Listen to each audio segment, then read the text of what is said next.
అత్యున్నత సింహాసనముపై ఆసీనుడా, దేవదూతలు ఆరాధించు పరిశుద్ధుడా.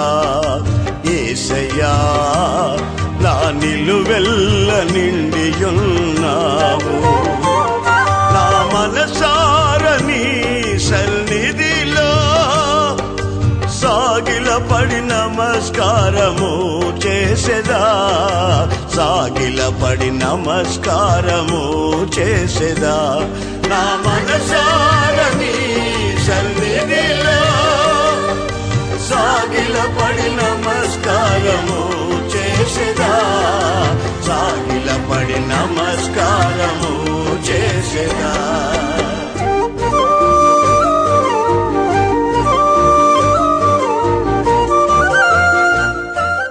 మన ప్రభువైన యేసుక్రీస్తు అతి శ్రేష్టమైన నామాన్ని బట్టి అందరికీ వందనాలు.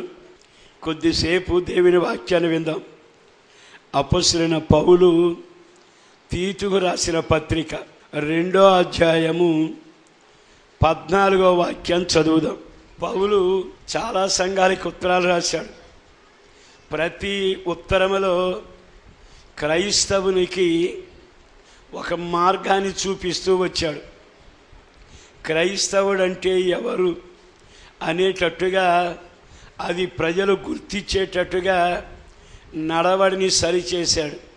ఏ విధం చేతనైనా పౌలు తన జీవితంలో చేసిన ప్రతి ఆత్మ సంబంధమైన కార్యం సంఘానికి, అంటే నీకు నాకు ఒక మేలుకరమైన ఆయన ఉపదేశాల ద్వారా పరలోక రాజ్యానికి మనల్ని ఆయన సిద్ధపరుస్తూ వచ్చాడు.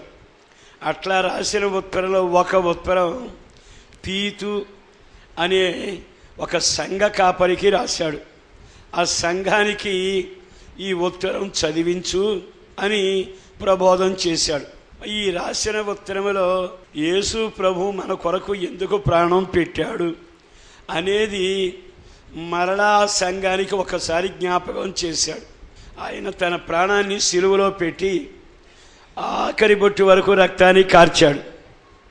కార్చిన రక్తం వల్ల మనం కడగబడితే పరిశుద్ధులం అవుతాం, పాప శిక్ష నుండి తప్పించబడతాం, నరకానికి వెళ్లకుండా మోక్షానికి వెళతాం. అంటే అది నాకు లాభం, నీకు లాభం.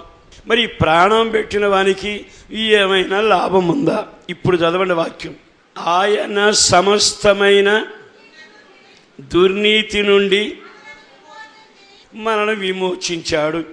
అంటే ఇప్పుడు మనం ఎవరం అంటే దుష్టత్వం నుంచి విమోచించబడిన ప్రజలం, చీకటి నుండి విడుదల పొందిన ప్రజలం, నాశనం నుండి విడుదల పొందిన ప్రజలు. మొదటి మాట. రెండవది, సత్క్రియల యందు ఆసక్తి కలిగిన ప్రజలను తన కోసరము పవిత్రపరుచుకొని తన సొత్తుగా చేసుకొనెను. ఇందులో దేవుడు నీకు చేసిన పనులు 3, దేవుడు కోరుకున్నది 1. దేవుడు చేసిన 3 పనుల్లో మొదటి పని ఏమిటంటే, నిన్ను, నీ జీవితాన్ని ఆయన భయంకరమైన పరిస్థితుల నుంచి విమోచించాడు. ఇప్పుడు నీవు శాపంలో లేవు, కన్నీళ్లలో లేవు, చీకటిలో లేవు, పాప ఊబిలో లేవు. ఆయన అందులో నుంచి నిన్ను విమోచించాడు. మొదటి పని. రెండవది, తనకు తానే మనల్ని పవిత్రపరిచాడట. అంటే యేసుదేవుడు రోజు ఈ పని మీదే ఉంటాడు. ఏ పని మీద? వాక్యాన్ని వినిపించి వాక్యం ద్వారా పరిశుద్ధపరుస్తాడు. ప్రార్థనకు పిలిపించి ప్రార్థనలో మోకరింపచేసి ఆయన నీతో మోకరించి ప్రార్థన ద్వారా నిన్ను పరిశుద్ధపరుస్తాడు. ఆ తర్వాత మన జీవితంలో పరిశుద్ధపరచబడడానికి మనకు ఒక సహవాసం ఇచ్చాడు. సహవాసంలో మనం పరిశుద్ధపరచబడతాం. మనకు ఒక సేవకుడిని ఇచ్చాడు. సేవకుని నడిపింపులో, గద్దింపులో మనం శుద్ధీకరణ పొందుతాం. యేసుదేవుడు నిన్ను పరిశుద్ధపరిచే పని ఎప్పుడు వరకు కొనసాగిస్తాడో తెలుసా? ఈ లోకాన్ని వదిలి, అంటే శరీరాన్ని వదిలేదాకైనా, లేదు సంఘం ఎత్తబడిపోతే ఆయనను కలిసే వరకైనా ఈ పరిశుద్ధత అనే కార్యక్రమం, పవిత్రపరచడం అనే కార్యం అప్పటి వరకు ఆయన కొనసాగిస్తూనే ఉంటాడు. మూడోది ఏం చేశాడో చదవండి. తన సొత్తుగా చేసుకున్నాడు. 3 పనులు చేశాడు. ఒకటి విమోచించాడు, రెండోది పరిశుద్ధపరిచాడు, మూడవది తన సొత్తుగా చేశాడు. ఈ రోజున అయ్యా నన్ను కాపాడవా, అయ్యా నన్ను భద్రపరచవా అని మనం రోజు ప్రార్థన చేస్తాం. ఈ ప్రార్థన చెయ్యక మునిపే తన సొత్తు విషయంలో జాగ్రత్తగా ఉంటాడు. అందుకే నిన్ను కాపాడువాడు కునుకడు నిద్రపోడు అనే మాట రాయబడింది. అంటే నువ్వు ఎవరి సొత్తువి? ఆయన సొత్తు. ఆయన సొత్తుని బయట పారవేయుడుగా కనుక 3 కార్యాలు నీకు చేశాడు. మొదటిది విమోచించాడు, రోజు పరిశుద్ధపరిచాడు, మూడవదిగా తన సొత్తుగా చేసుకుని కంటికి రెప్పగా నిన్ను నన్ను కాస్తున్న భద్రపరుస్తున్న ఆ దేవునికే మహిమ కలుగునగాక. ఈ 3 ఎందుకు చేశాడయ్యా అంటే అక్కడ మధ్యలో ఒక వాక్యం రాశాడు. చదవండి ఇప్పుడు ఆ వాక్యం. సత్క్రియల యందు ఆసక్తి కలిగిన ప్రజలను తన కోసరము. అందరి మాట వినండి. ఇంత పని నువ్వు ఎందుకు చేశావయ్యా అని ఆయన అడిగితే, నా కొరకు సత్క్రియలు చేయగలిగిన ప్రజలు కావాలి అని ఈ 3 కార్యాలు చేసి వెళ్ళిపోయాడు. వెళ్ళేటప్పుడు ఆయన ఏమన్నాడు తెలుసా? నేను విమోచించిన ప్రజలారా, ప్రతిరోజు కడుగుతున్న ప్రజలారా, నిశ్చయముగా నా సొత్తుగా మార్చుకున్న వారలారా, వీరు నా ప్రజలు. ఇక మీదట నేను వెళ్ళిపోయి తండ్రి దగ్గర నేను మీ కొరకు ప్రార్థన చేస్తూనే ఉంటా, కానీ నా కొరకు మీరు ఆసక్తిగా సత్క్రియలు చేస్తారని నేను మిమ్ములను నమ్మాను. దేవుడు మనల్ని నమ్మాడు, నన్ను నమ్మాడు, మిమ్మల్ని నమ్మాడు. ఏమని నమ్మాడో తెలుసా? ఆసక్తి కలిగిన ప్రజలను. మరి ఈ మాట విన్నాక ఈ వాక్యం దగ్గర నేను నువ్వు ఆగాలి. ఎప్పుడైనా ఈ మాట మనసులో పెట్టుకుంటే బైబిల్ ఖచ్చితంగా చెబుతున్న మాట ఏమిటో తెలుసా? ఆసక్తి కలిగిన ప్రజలుగా దేవుని కొరకు ఉన్నామా? మనలో ఆసక్తి చాలామందికి ఉంటుంది. వచ్చే సంవత్సరం కాదు, ఈ సంవత్సరమే బాగుపడిపోదామని. మనలో కొంతమందికి ఆసక్తి ఉంటుంది. ఆడు 2 అంతస్తులు కడితే నేను 3 అంతస్తులు కట్టాలని. భూ సంబంధమైన ఆసక్తి ఉందా? నీకు పర సంబంధమైన ఆసక్తి ఉందా? ఈ రోజైనా మరొక్కసారి ఆగి ఆలకించి, వయసు చూస్తే పరుగెత్తుంది, దేహం చూస్తే ముడతల పడుతుంది, చావు చూస్తే దగ్గర పడుతుంది. ఇక దేవుని కోసం బ్రతకవా? దేవుని కొరకు ఆసక్తికరమైన కార్యాలు నువ్వు చేయలేవా? ఈ రోజైనా నా యేసుని బట్టి బ్రతిమలాడుతున్నా, ఈ శేష జీవితంలోనైనా నన్ను తన కోసరం కడుక్కున్నాడు గనుక తన కొరకు ఆసక్తికరమైన కార్యాలు నేను చెయ్యాలి అనే ఒక ఆలోచన ఈరోజు నీకు కలగాలి. ఈ రోజున ఆ ప్రజగా బ్రతకపోతే దేవుడట నిన్ను కొనుక్కున్నందుకు కడుక్కున్నందుకు సిగ్గుపడడమే కాక చాలా బాధపడతాడట. రే, ఇంత నలిగిపోయాని, ఇంత రక్తాన్ని కార్చాని, ఇంతగా వాడి శిక్ష నేను అనుభవించాని, నా కొరకు ఆసక్తి కార్యాలు చేయలేరా అని ఆయన వాపోతాడట. అందుకని ఈ శుభవేళైనా నా యేసుని బట్టి దైవ సంబంధమైన కార్యాలయందు ఆసక్తి కలిగిన వారిగా ఉందుముగాక. మొదటి మాట చెబుతాను. అపోస్తుల కార్యం 12వ అధ్యాయంలో 5వ వాక్యం. పేతురు చెరసాలలో ఉంచబడెను, సంఘం అయితే అతని కొరకు అత్యాసక్తితో దేవునికి ప్రార్థన చేయుచూ ఉండెను. సత్క్రియ అనేది మొదటి కార్యం మనకి ఈ అపోస్తుల కార్యం 12వ అధ్యాయంలో కనబడుతుంది. సంఘం అయితే అత్యాసక్తితో ప్రార్థించాను. ఇప్పుడు సంఘం ఈ ఎవరి కొరకు ప్రార్థన చేయాలి? నీకు ఉండవలసిన ఆసక్తి ఒక సేవకుని గురించిన ఆసక్తి నీకు ఉండాలి. చాలాసార్లు మనం మామూలుగా ప్రార్థన చేసి వెళ్ళిపోతాం. ఒక సేవకుని కొరకు ఎప్పుడైతే నీవు అత్యాసక్తితో ప్రార్థన చేయడం మొదలు పెడతావో అదట దేవుని దృష్టిలో ఒక సత్క్రియ చేసినట్టు, ఒక సేవకుని కొరకు మనం ఎలా ఉండాలో తెలుసా? చాలాసార్లు ఆ సేవకులకి ఏముందండి, తెల్లబట్టలు వేసి తిరుగుతారు, సేవకులకి ఏముంది కారు వేసుకు తిరుగుతారు, సేవకులకి ఏముంది హాయిగా తిరుగుతారు. వాళ్ళకి బాధలే ఉంటాయి, కష్టాలే ఉంటాయి. ఒక సేవకుడు దెబ్బ తింటే ఆ ప్రాంతం సేవ అంతా దెబ్బతింటుంది. యేసుదేవుడు ఏమన్నాడు? కాపరిని కొడితే గొర్రెలన్నీ ఏమైపోతాయి? చెదిరిపోతాయి. ఒక కాపరి ఉంటే గొర్రెలన్నీ కాపాడబడతాయి. ఈ రోజున ఒక్క సేవకుడు చాలా ఆయనకి. అందుకే బైబిల్లో ఏముంది? బద్దలైన సందుల్లో నిలబడానికి ఒక్కడెవడైనా ఉన్నాడా అంటే ఒక్కడుంటే చాలు, ఎంత కార్యానైనా చేస్తాడు. ఈ రోజున సేవకుల విలువ మీకు తెలిసి ఆ సేవకుల్ని ఎప్పుడైతే మీరు ప్రార్థనలో ఎత్తిపట్టి మోకాళ్ళ మీద ఉండి ప్రార్థన చేయగలిగితే మీ సేవకుడు ఎక్కడికి వెళ్ళినా ప్రతి చోట చీకటి శక్తుల మీద, అంధకార అనుభవాల మీద జయము కలిగే మీ ప్రార్థన ద్వారా వేవేల ప్రజలు రక్షించబడుదురుగాక. అందుకని ఆ సత్క్రియల యందు ఆసక్తి కలిగిన ప్రజలు కావాలట. మరి ఈ రోజున ఆ ప్రజల్లో నీ పేరుంటే, ఆ ప్రజల్లో ఆ సత్క్రియ నీవు చేస్తే, అలాంటి అనుభవం ఉంటే ఆ సేవ ఎప్పుడు దీవెనకరంగా మారుతుంది.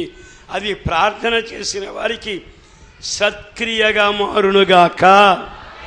రెండో మాట చెబుతాం. మనకి సత్క్రియ అనే పదానికి కొరింథీ సంఘానికి పౌలు రాసిన 15వ అధ్యాయంలోని 58వ వాక్యం చదవండి. ప్రభువునందు మీ ప్రయాసము. రాత్రంతా వల వేశాడు. వల వేసేమన్నాడు తెలుసా? ప్రయాసపడ్డానండి అన్నాడు. నువ్వు చాలాసార్లు ప్రయాసపడి ఇల్లు కట్టానండి, కానీ ఇంట్లో నన్ను ఉండనివ్వలేదుగా అంటే నీ ప్రయాసం వ్యర్థమైపోయింది. అది భూ సంబంధమైన ప్రయాస. కానీ ప్రభువునందు ప్రయాసపడు, ప్రభు కోసరం ప్రయాసపడు, ప్రభు నిమిత్తం ప్రయాసపడు, ప్రభు పని కొరకు ప్రయాసపడు. బైబిల్ ఖచ్చితంగా చెబుతుంది, మీ ప్రయాస ప్రభువునందు మాత్రం వ్యర్థము కాదు. అంటే దాని అర్థం ఏమిటంటే ప్రభు కొరకు నువ్వు ఏ పని చేసినా నా ప్రభు నిన్ను మర్చిపోయేవాడు కాడు. నువ్వు ప్రభువునందు ప్రయాసపడి నువ్వు బయలుదేరి వెళ్ళు. నా దేవుడు ఎవరో తెలుసా? తప్పక ప్రతిఫలం ఇవ్వగలిగినవాడు. నీవు ప్రభు కొరకు ప్రయాసపడు, ప్రభు దర్శనం నీకు కలగబోతుంది, ప్రభు స్వరం వినబడబోతుంది, ప్రభువే నిన్ను దీవించడం మొదలు పెడతాడు. కొన్నిసార్లు ప్రభు పని చేసి అందరూ మన గేలిగా మాట్లాడతారు. మనం ప్రభు పని చేస్తే ఆర్థికంగా నష్టపోతాం. కొన్నిసార్లు ప్రభు పని చేస్తే మనకి విలువ లేకుండా ఒక తోటకూర కాడను తీసేసినట్టుగా జనం మాట్లాడతారు. ప్రజలు ఎలా ప్రవర్తించినా నువ్వు కదలబాకు, నువ్వు స్థిరంగా ఉండు. కారణం ఏంటో తెలుసా? ప్రభువునందు నీ పరిచర్య ఎన్నడూ మర్చిపోవడం గనక ఆయన నీకు ప్రతిఫలము దయచేయునుగాక. నా యేసుని బట్టి చెబుతున్న ప్రయాస వ్యర్థము కాకుండా దేవుడు తప్పనిసరిగా గిన్నెడు చన్నీళ్ళు ఇస్తే కూడా మరవని దేవుడు నిన్నెప్పుడు మర్చిపోతాడు? ప్రియ దేవుని బిడ్డలారా, బాగా ఆలోచించండి. మనం ఒక్కసారి గమనిస్తే భయంకరమైన ఆపదలో ఉన్నప్పుడు ఒక భక్తుణ్ణి గంపలో దించి పారిపోయేట్టుగా చేశారు. ఆ ప్రయాసపడ్డ వాళ్ళ దేవుడు మర్చిపోలా. వాళ్ళ పేర్లు ఈ గ్రంథంలో రాసి పెట్టాడు. ఈ గ్రంథంలో పేర్లు రాయటం మామూలు విషయమా? ఏం చేశారయ్యా? పౌలులనే దైవజనుడు కాపాడబడాలని, శత్రువు వస్తున్నారు మరణం రాకూడదని అతని ప్రాణం మీద ఆసక్తి కలిగిన వాళ్ళు గంపలో ఉంచి దానికి తాళ్ళు కట్టి ఆ కిటికీలోంచి కిందకు దించితే పౌలు అక్కడి నుంచి పారిపోయి వెళ్ళిపోయి వేరే గ్రామానికి వెళ్ళాడు. ఆ ప్రయాసను, ఆ పనిని జ్ఞాపకం చేసుకుని వాళ్ళ పేర్లు ఈ గ్రంథంలో రాశాడు. మరి ఈరోజు సేవకును నువ్వేం చేసినా, సంఘానికి ఏం చేసినా, సువార్తకి ఏం చేసినా, ప్రతి వారికి నువ్వేం చేసినా, ప్రభువుకి ఏం చేసినా, మందిరానికి ఏం చేసినా, ప్రతి దానిలో నీ ప్రయాస వ్యర్థం కాకుండా దానికి తగ్గట్టుగా ప్రభువు నీకు మేలు చేయునుగాక. నీ జీవితంలో కార్యములందు ఆసక్తి కలిగి సాగుతున్న నీకు కదిలిపోయేందుకు ఏదో కారణం, స్థిరం లేకుండా వెళ్ళిపోయేందుకు ఏదో ఆలోచన పుట్టిస్తారు. వాటి మీద నీకు జయము కలుగునగాక. అందుకే యోబు అప్పుడు అన్నాడు, అంతా స్థిరపడ్డాక శరీరం ఊడిపోయినా ఎముక మిగిలిపోయినా ఈ కన్నులతోనే నేను ఆయన్ను చూస్తాను, ఇంకనూ నేను ఆయన కొరకే కనిపెడతాను. ఎందుకని? నేను కదిలిపోయేవాడిని కాదు, అటు ఇటు తిరిగేవాడిని కాదు. వాడన్నాడని వీడని ఎవరలేని రోగాలు నాకే వచ్చాయని నేను కంగారు పడను. నేను ప్రభువు కోసం పిలవబడ్డా, ప్రభువు కోసం కడగబడ్డా. ఆసక్తి కలిగిన ప్రజలను నాకు పేరు, ఆసక్తి కలిగిన కార్యాలు నేను చెయ్యాలి. ఆ పని మానేసేటట్టుగా దుష్టుడు ఏదో కార్యం చేస్తాడు. దుష్టులు ఎంతమంది మాట్లాడినా నా పేరు ఏమిటో తెలుసా? ఆసక్తి కలిగిన ప్రజను. ఆమేన్. నా దేవుడు తన కోసం ఆసక్తి కలిగిన ప్రజలుగా నన్ను నిర్ణయించాడు గనక ఆయన కొరకు ఆసక్తిగానే ఆఖరి వరకు నేను పరిగెత్తుతాను. మరి ఈ మాటలు విన్నాక నిజంగా ప్రార్థనలో ఆసక్తి ఉందా? ప్రభు కొరకు నిందల పట్టడంలో ఆసక్తి ఉందా? కాడి మొయ్యటంలో ఆసక్తి ఉందా? ప్రభు కొరకు ఖర్చు పెట్టాలని ఒక ఆసక్తిలో మనం కొనసాగలిగామా? దేవుని కొరకు ఆసక్తికరమైన ప్రజలుగా మనల్ని కొన్నాడని మనం పేరు రాసుకున్నాక డిగ్రీ రాసుకోకూడదు. అక్కడ రాసుకునే పేరేమిటో తెలుసా? దేవుని కోసరము ఆసక్తికరమైన కార్యాలు చేసే ప్రజను. ఇక మీదట నీలో ఆసక్తి ఇంకా ఆఖరి వరకు కొనసాగునగాక. అట్టి ఆసక్తి కలిగిన ప్రజలుగా పరిగెత్తుదురుగాక. మరి నిజంగా పౌలు ఓడబద్దలైపోయింది. 3 రోజులు చెక్కను పట్టుకుని ఈదాడు. దేహం సముద్రంలో నానిపోయింది. ఏమయ్యా పౌలు అంటే, బతికి కానీ అక్కడ కానీ వెళితే ఆ ప్రజలకు కూడా సువార్త చెబుతాను. అతని ఆసక్తి ఏమిటి? ఒక్క ప్రజ కూడా నాశనము కాకూడదని. మరి ఈ రోజున నీ ఆసక్తి ఏముంది? నీకు తిండి అందు ఆసక్తి, నిద్ర ఎందు ఆసక్తి, దండం పెట్టి చెబుతున్న వ్యర్థమైన నిష్ప్రయోజనమైన నీ జీవితాన్ని పాడు చేసే వ్యర్థమైన సంభాషణలు కానీ, తలాంతులు కానీ, తలంపులు కానీ, అలాంటి ఆశ కానీ నీ జీవితంలో ఆసక్తికరంగా ఉండక అవన్నీ క్రీస్తునందు నలగగొట్టబడునుగాక. దేవుని గురించిన ఆసక్తి రేగునుగాక. నశించిపోయే ప్రజల గురించి ఒక ఆసక్తి రేగునుగాక. దేవుని కాడిని మొయ్యాలని ఆసక్తి కలుగునుగాక. ఆసక్తి కలిగిన ప్రజలైతే నా యేసుని బట్టి నువ్వు ఎప్పుడైనా ఆసక్తి కలిగిన కార్యాలు చేయగలిగావా? బాగా ఆలకించండి. దేవుని కొరకు ఆసక్తి కలిగిన ప్రజలుగా నిర్ణయించాడు. పాటగాడుగా కోరలా, నిన్ను ప్రసంగికుడిగా కోరలా. దేవుని కొరకు ఒక ఆసక్తి నీవు కలిగి ఉండాలి. నీ పేరే ఆసక్తి కలిగిన ప్రజలు. ఆసక్తి కలిగిన ప్రజలు ఎంత దూరమైనా నడుస్తారు, ఎంతైనా ప్రయాసపడతారు. నిజంగా ఎన్ని గంటలు మోకరిస్తారండి. మోషే యెహోషువ ఇద్దరు ఉన్నారు. మోషే దగ్గర యెహోషువ నమ్మకస్తుడిగా ఉన్నాడు. ఉన్నట్టుండి ఒకరోజు ఏమైందో తెలుసా? ఇద్దరు కలిసి దేవుడి దగ్గరికి వెళ్ళాలి. దేవుడు రమ్మన్నాడు ఇద్దరిని. నెమ్మదిగా ప్రజలందరినీ కొండ చుట్టూ ఉంచి, కొండ ముట్టవాకండి, కొండను తాకవాకండి, మేము పైకి వెళ్ళి వస్తామంటే నిర్గమాకాండం 19వ అధ్యాయంలో వాళ్ళందరూ ఎక్కడక్కడ నిలబడ్డారు. నెమ్మదిగా బాగా ఆలకించండి. తిన్నగా బయలుదేరి కొంత దూరం వెళ్ళాక మోషేతో దేవుడు ఏమన్నాడంటే, ఇదిగో మోషే నువ్వు లోపలికి రా అన్నాడు. నువ్వు లోపలికి రా అంటే యెహోషువ సంగతి ఏమిటి? యెహోషువ అక్కడే నిలబడ్డాడు. అక్కడ నిలబడ్డాక మోషే వెళ్ళిపోయాడు. ఆ వెలుగులో 40 రోజులు అక్కడ ఉండిపోయాడు. నిజంగా మోషేని గురించి చదవడం కంటే యెహోషువని గురించి చదవాలి. యెహోషువ నిలబడ్డాడండి. ఇప్పుడు ఎక్కడున్నాడు తెలుసా? అటు కాకుండా ఇటు కాకుండా మధ్యలో ఉన్నాడు. కిందేమో ప్రజలు ఉన్నారు, పైనేమో దేవుడు మోషే ఉన్నారు, మధ్యలో మాత్రం యెహోషువ ఉన్నాడు. 1 గంట అయింది, 2 గంటలైంది, 3 గంటలైంది. ఒక మనిషి ఒంటరిగా ఉండగలడా? ఉండలేడు. అయినా ఇతని ఆసక్తిని చూస్తే ఇంకొక మనిషి ఉంటే మాట్లాడతాడు, కానీ మాట్లాడటం మనిషి లేడు. తినడానికి తిండి లేదు. ఆ కొండ మీద పురుగులు వస్తాయో, రకరకాల జీవాలు వస్తాయో, ఏర్పులు వస్తాయో తెలియదు, కానీ అక్కడే నిలబడ్డాడండి. ఆ మోషే ఎప్పటికి వస్తాడలే, మళ్ళా దిక్కొస్తానని దిగల. అతనిలో ఉన్న ఆసక్తిని బాగా గమనించండి. తాను అలాగే నిలిచి ఉన్నాడట. మోషే మాట్లాడి తిరిగి వచ్చేంత వరకు అతడు అక్కడే నిలబడ్డాడు. ఈ చరిత్రను ఎందుకు చెబుతున్నాను అంటే, ఎప్పుడైనా సరే నీ జీవితంలో దేవుని యందు ఆసక్తి ఉంటే నీకు కాళ్ళు పీక్కుపోవు. దేవుని యందు ఆసక్తి ఉంటే ఒంటరితనము కూడా దేవుడు దీవెనకరంగా నీకు చేస్తాడు. తినడానికి తిండి లేదు, ఉపవాసం ఒక పక్కన, ఒంటరితనం ఒక పక్కన, భయంకరమైన పురుగులు ఒక పక్కన, ఎటు కాకుండా మధ్యస్థంగా ఉండిపోయావు. ఒక మనిషికి ఆసక్తి ఉంటే, ఈ రోజున ఆసక్తి లేకపోవడమే మన జీవితంలో పతనమైపోతున్నాం.